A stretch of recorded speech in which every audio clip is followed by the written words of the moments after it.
How are you feeling? I mean, how are you really feeling? In today's English lesson, we're going to explore some advanced English vocabulary for talking about our emotions and feelings so that we can express and articulate ourselves better. Before I get started, I'm going to suggest a way that you can practice this vocabulary so that it doesn't just go in one ear and out the other, which means that you don't retain the vocabulary.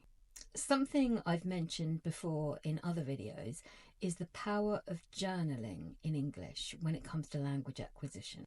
Journaling, whether it be keeping a written journal, an audio journal, or even a video journal, is a really useful daily practice for expanding your vocabulary, using and seeking out language that is actually relevant to you.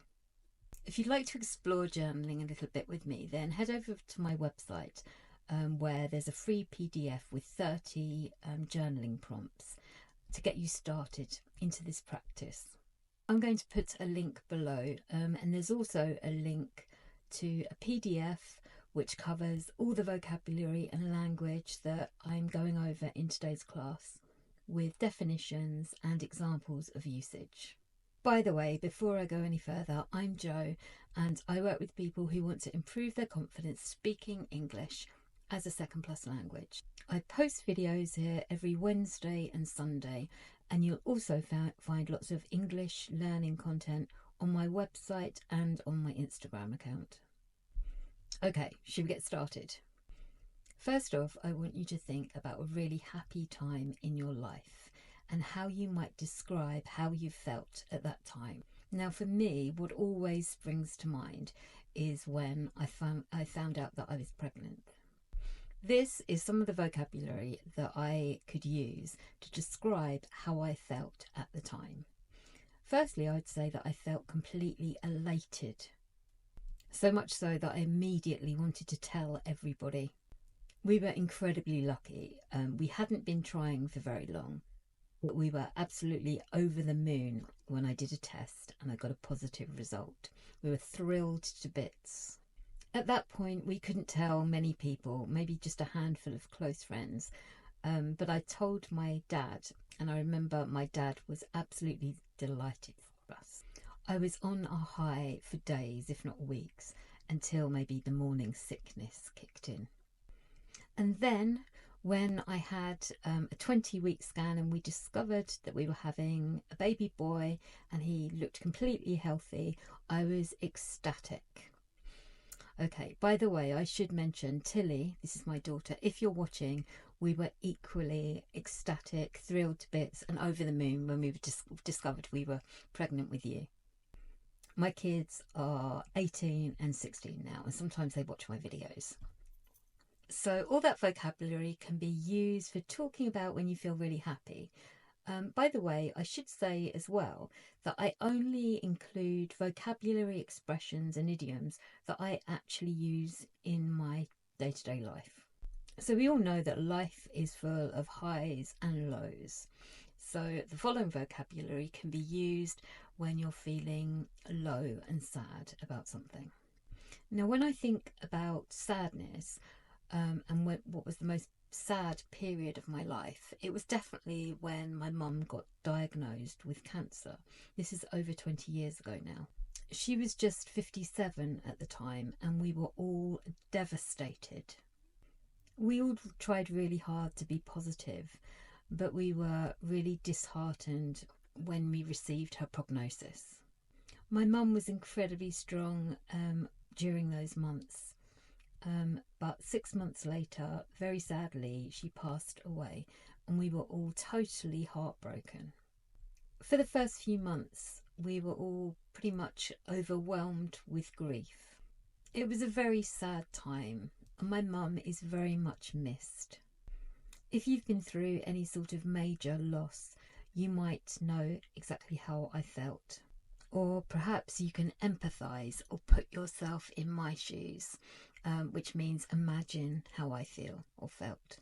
Next up, we're going to talk about vocabulary for when you feel unsure about something. Now, the example I'm going to use for this is when I was considering training to be a psychotherapist.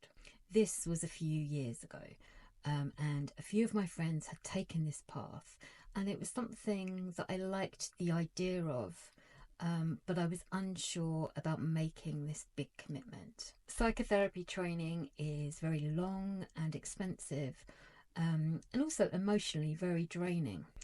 I was torn. When you're torn, it means part of you wants to do something and maybe part of you is thinking maybe you shouldn't do that. I was quite hesitant to enrol on the university course. So what I did was I tested the water by doing a introductory course. Even after doing that, I was still quite undecided. I felt really conflicted.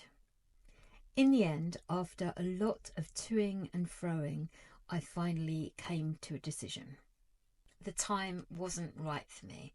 It was possibly something that I could consider doing in the future, but I was going to put it off for now. That was about 5 years ago, and in retrospect, I'm really happy that I made that decision. Have a think about something that you've been undecided or unsure about in your life, and think about the language that you could use to talk about this period of time. Maybe you're feeling a bit ambivalent about something right now. Ambivalence is having contradictory feelings about something. This is the ideal thing to write about if you're going to have a go at journaling. Or I just remembered one more expression that I'm not sure I included just then. It's to be in two minds about something. When you're in two minds, it means that you have conflicting ideas about something. Next up, I'm going to look at ways of talking about being nervous. Now, I think I can pretty much guarantee that we've all been nervous at some point in our lives. I've always been rather anxious about driving. I don't know why. I didn't learn to drive until my early 40s. Whenever I had lessons and I got in the car, I immediately tensed up and felt on edge. I was always wary about doing something wrong or not being able to park, that kind of thing. When I had my driving test, as you can imagine, I was a complete bag of nerves. I think I was shaking from head to toe. Amazingly enough, I actually passed first time. However, I feel really uncomfortable behind the wheel. In the comments, tell me something that you're nervous about. It could be speaking English. I know that I get a little bit nervous when I have to speak my second language, Spanish. Again, think about the language you can use to talk about your anxiety. Next up, we're going to look at some vocabulary for talking about being thoughtful and feeling thoughtful. Another good word for thoughtful is pensive. In my English conversation class, I meet a lot of different people from all over the world who give me their points of view and perspectives, and it gives me quite a lot to think about. I can become quite pensive when I think about their situations. Earlier on, I spoke a little bit about being empathic and being able to put yourself in somebody else's shoes, and perhaps I do that a little bit too much sometimes. More than's healthy. People's stories make me reflective. I think things like books and films can also leave you in a pensive mood. Maybe you consider things that you hadn't really thought about before. The next two expressions are for when you're feeling something a lot. When your emotions are becoming very strong and powerful, you could use either one of these expressions. The first one is overwhelmed with something. So overwhelmed with grief. I was overwhelmed with grief when my mother died. I was overwhelmed with joy when my children were born. The next one is to be besides oneself with something. So I was besides myself with nerves when I had to sit my driving test. I was besides myself with excitement when I got the job. We're going to finish up today talking about optimism. Seems like a good way to end. When you're optimistic, you're hopeful and confident for the future. Optimism is about having a positive outlook. being upbeat, and maybe about being encouraged by something. I've talked about this in another video, but I went into my 50s feeling optimistic about the future.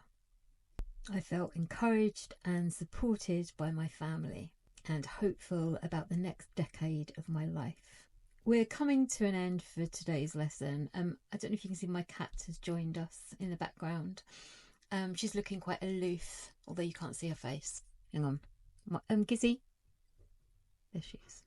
I'd love it if you would leave a comment below telling me how you're feeling today. You could try writing a sentence or just a word, but it would be lovely to hear from you. And of course, if you found today's lesson useful, give me a thumbs up and consider subscribing. Thank you so much for watching to the end, and I'm really looking forward to seeing you next time. Take care.